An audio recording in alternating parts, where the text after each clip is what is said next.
ಹುಟ್ಟಿದರೆ ಕನ್ನಡ ನಾಡಲು ಹುಟ್ಟಬೇಕು. ನಮಸ್ಕಾರ, ಎಲ್ಲರಿಗೂ ಸ್ವಾಗತ. ಮತ್ತೊಂದು ಹೊಸ ದೆವ್ವದ ಕಥೆಯೊಂದಿಗೆ. ಎಲ್ಲರೂ ಚೆನ್ನಾಗಿದ್ದೀರಾ ಅಂತ ಅಂದ್ಕೊಂಡಿದ್ದೀನಿ. ಈ ಒಂದು ಕತೆ ಆ್ಯಕ್ಚುಲಿ ಆಗಿರೋ ಬಂದ್ಬಿಟ್ಟು ಒಂದು ಬೆಟ್ಟದಲ್ಲಾಗಿರುವಂಥದ್ದು. ಈ ಒಂದು ಬೆಟ್ಟ ಇರೋದು ಬಂದ್ಬಿಟ್ಟು ದೇವನಪುರ ಅಲ್ಲಿರುವಂಥದ್ದು. ಈ ಒಂದು ದೇವನಪುರ ಇರೋದು ಬಂದ್ಬಿಟ್ಟು ಬೀರೂರ ಹತ್ರ, ಅಂದರೆ ಚಿಕ್ಕಮಗಳೂರಿನ ಬೀರೂರಲ್ಲಿರುವಂತಹ ದೇವನಪುರ. ಈ ಒಂದು ಊರಲ್ಲಿರುವಂತಹ ಒಂದು ಬೆಟ್ಟದಲ್ಲಿ ಆದಂತಹ ನೈಜ ಘಟನೆ ಅಥವಾ ಸತ್ಯ ದೆವ್ವದ ಕತೆ ಅಂತಲೇ ಹೇಳ್ಬೋದು. ಈ ಒಂದು ಕಥೆನ ನಮಗೆ ತಿಳಿಸ್ಕೊಟ್ಟಿರೋ ಹೆಸರು ಬಂದ್ಬಿಟ್ಟು ರಮೇಶ್. ಇವರು ಮೂಲತಃ ಬೀರೂರಿನವರೇನೆ. ಇವರೊಟ್ಟಿಗೆ ಆಗಿರುವಂಥದ್ದು ಕತೆ. ಇವರು ಮತ್ತು ಇವರ ಸ್ನೇಹಿತರು ಸ್ವಲ್ಪ ಒಂದು 22, 23 ಅಥವಾ 25 ವರ್ಷದೊಳಗಡೆ ಅವರೇ ಅಂತ ಅಂದ್ಕೊಬೋದು ನೀವು. ಎಲ್ಲರೂ ಕೂಡ ಬೀರೂರಲ್ಲೇ ವಾಸವಾಗಿರುವಂಥದ್ದು. ಒಬ್ಬೊಬ್ಬರು ಕೆಲಸ ಮಾಡ್ತಿದ್ದಾರೆ ಮತ್ತು ಇನ್ನಷ್ಟು ಜನ ಅವರವರ ಗದ್ದೆನೇ ಉಳುಮೆ ಮಾಡಿಕೊಂಡು ಇರುವಂಥದ್ದು. ಸೊ ಎಲ್ಲರೂ ಕೂಡ ಒಂದು ಕಡೆ ಸೇರಿ, ಒಂದು ಕಡೆ ಈ ಒಂದು ದೇವನಪುರದಲ್ಲಿ ಒಂದು ಬೆಟ್ಟ ಇದೆ. ಸೊ ನಾವು ಯಾಕೆ ಅಲ್ಲಿ ಹೋಗಿ ಒಂದು ದಿವಸ ಅಲ್ಲೇ ತಂಗಿದ್ದು ಬರಬಾರ್ದು ಅಂತ ಹೇಳಿ ಅಂದ್ಕೊಂಡು ಪ್ಲ್ಯಾನ್ ಮಾಡಿಕೊಂಡು ಆ ಒಂದು ದೇವನಪುರ ಬೆಟ್ಟದ ಥರ ಹೋಗ್ತಾರೆ.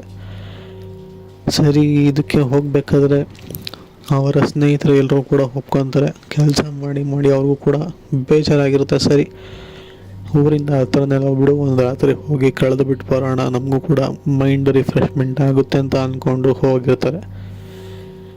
ಸರಿ, ಹೋಗೋದೇನೋ ಹೋಗಿರ್ತಾರೆ. ಅದಕ್ಕೆ ಕೆಲವೊಂದು ಐಟಮ್ಸ್ಗಳು ಕೂಡ ಬೇಕಿರುತ್ತೆ. ಟಾರ್ಚ್ ಆಗಿರ್ಬೋದು, ಟೆಂಟ್ ಆಗಿರ್ಬೋದು, ಮೊಬೈಲ್ಗಳಾಗಿರ್ಬೋದು, ಪವರ್ ಬ್ಯಾಂಕ್ ಆಗಿರ್ಬೋದು, ಎಲ್ಲನೂ ಕೂಡ ತೊಗೊಂಡು ಹೊರಟಿರ್ತಾರೆ. ಅಂದರೆ ಇವರು ಆಚೆ ಕಡೆನೇ ಊಟ ಮಾಡ್ಕೊಂಡು ಹೋಗುವಂಥದ್ದು. ಸರಿ ಅಂತ ಹೋಗಿ ಊಟ ಮಾಡಿಕೊಂಡು ಆ ಒಂದು ಟಾರ್ಚ್ ಆನ್ ಮಾಡಿಕೊಂಡು ಒಂದು ಕೋಲನ್ನ ಹಿಡ್ಕೊಂಡು ಎಲ್ಲರೂ ಕೂಡ ಬೆಟ್ಟ ಹತ್ತುತ್ತಾರೆ. ಅಂದಾಗೆ ಹೋಗಿರೋದು ಬಂದ್ಬಿಟ್ಟು 8 ಜನ ಹೋಗಿರೋವಂಥದ್ದು. ಸೊ ಹೀಗೆ ಹತ್ತುತ್ತಾ ಬೆಟ್ಟನ, ಆ ಒಂದು ದೇವನಪುರ ಅರ್ಧ ಬೆಟ್ಟನ ಹತ್ತುತ್ತಾರೆ. ತುಂಬಾ ಸುಸ್ತಾಗುತ್ತೆ ಎಲ್ರಿಗೂ ಕೂಡ. ಸರಿ, ಸ್ವಲ್ಪ ಹೊತ್ತು ಇಲ್ಲೇ ಸುಧಾರಿಸ್ಕೊಂಡು ಆಮೇಲೆ ಮೇಲೋಗಿ ಒಂದೊಳ್ಳೆ ಜಾಗ ನೋಡ್ಬಿಟ್ಟು ಟೆಂಟ್ ಹಾಕೋಣ ಅಂತ ಹೇಳಿ ಸರಿ ಅಂತ ಹೇಳಿ ಸುಮ್ಮನೆ ಅಲ್ಲೇ ಸುಧಾರಿಸ್ಕೊತಾರೆ. ಸರಿ, ಅವರು ಸುಧಾರಿಸ್ಕೊಬೇಕಾದ್ರೆ ಅವ್ರನ್ನ ಯಾರೋ ಫಾಲೋ ಮಾಡ್ಕೊಂಬರ್ತಿರೋ ಥರ ಅವ್ರಿಗೆ ಅನಿಸುತ್ತೆ.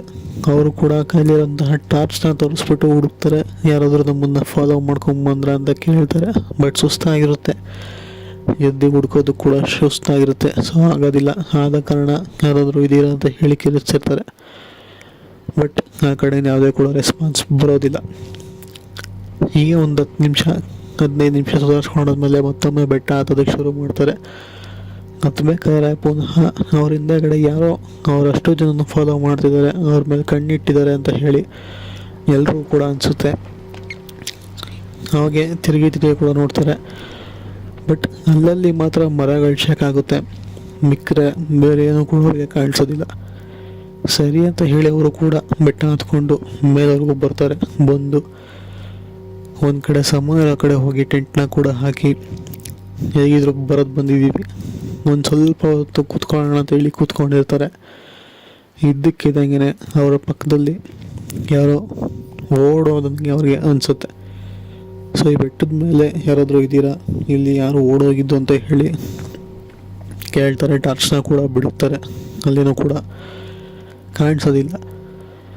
ಸಡನ್ನಾಗಿ ಅವರ ಹಿಂದೆಗಡೆ ಪಾಸೋದಂಗೆ ಕೂಡ ಅನಿಸುತ್ತೆ. ನೋಡಿದ್ರೆ ಅಲ್ಲಿ ಮರ ಜೋರಾಗಿ ಶೇಕ್ ಆಗ್ತಿರುತ್ತೆ.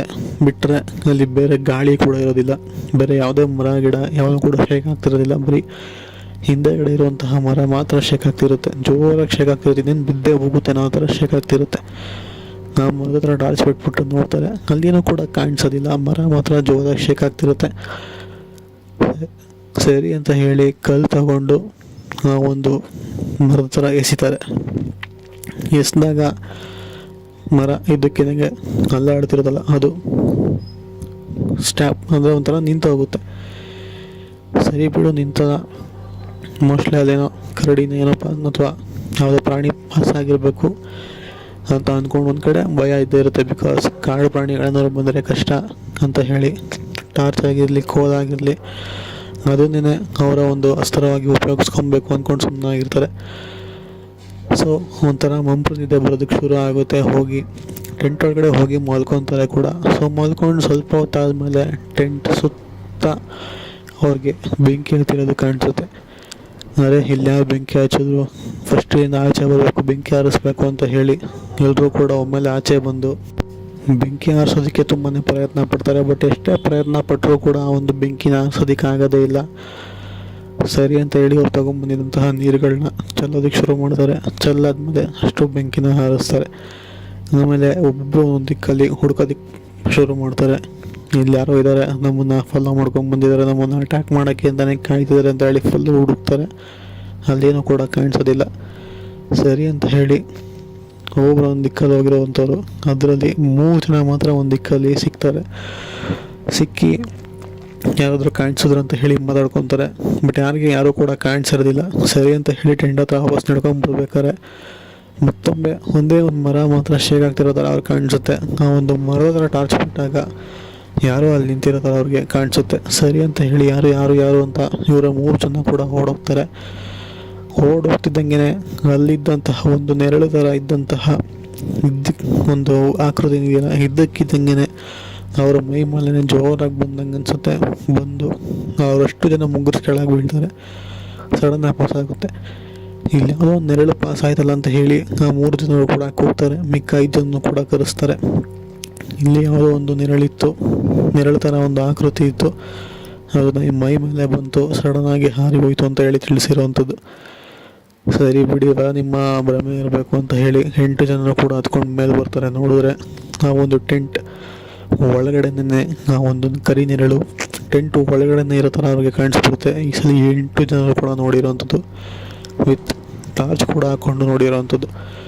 8 ಜನರು ಕೂಡ ಒಮ್ಮೆಲೆ ಬೈಯೋದಕ್ಕೆ ಶುರು ಮಾಡ್ತಾರೆ. ಯಾರು ನೀನು ಇಲ್ಲಿ ಯಾಕೆ ನಮ್ಮ ಟೆಂಟಲ್ಲಿ ಇಷ್ಟೇ ಆಗಿದೆಯಾ, ನಿನಗೆ ನಾವೇನು ತೊಂದರೆ ಕೊಟ್ಟಿದ್ದೀವಿ, ಫಸ್ಟಿಂದ ಹೋಗುವಂತ ಎಷ್ಟೇ ಕೇಳಿದ್ರು ಕೂಡ ಆ ಒಂದು ನೆರಳು ಅವ್ರನ್ನ ಬಿಟ್ಟು ಹೋಗೋದಕ್ಕೆ ರೆಡಿನೇ ಇರೋದಿಲ್ಲ. ಸರಿ ಅಂತ ಹೇಳಿ ಅವ್ರು 8 ಜನರು ಅಲ್ಲಿಂದ ಟೆಂಟ್ ಇತ್ತಲ್ಲ, ಸೊ ಅದ್ರ ಮೇಲೇ ಪೂರ್ತಿ 8 ಜನರು ಟಾರ್ಚ್ ಕೂಡ ಅಲ್ಲೇ ಬಿಡ್ತಾರೆ. ಸೊ ಆ ಒಂದು ಬೆಳಕಿಗೆ ಆ ಒಂದು ನೆರಳು ಇದ್ದಕ್ಕಿದ್ದಂಗೆ ಮಾಯ ಆಗಿರುತ್ತೆ. ಸೊ ಇದು ಆಗಿರುವಂತಹ ಒಂದು ಸತ್ಯ ಘಟನೆ. ಇದನ್ನು 8 ಜನರು ಕೂಡ ಕಣ್ಣಾರೆ ನೋಡಿ ಪುನಃ ಅಲ್ಲಿಂದ ಕೆಳಗೆ ಇಳ್ಕೊಂಬಂದು ಊರಿಗೆ ಹೋಗಿ 1 ವಾರ ಯಾರೂ ಕೂಡ ಬೆಡ್ಡಿಂದ ಎದ್ದಿಲ್ಲ. ಇದು ಆಗಿರುವಂತಹ ಸತ್ಯ ಘಟನೆ.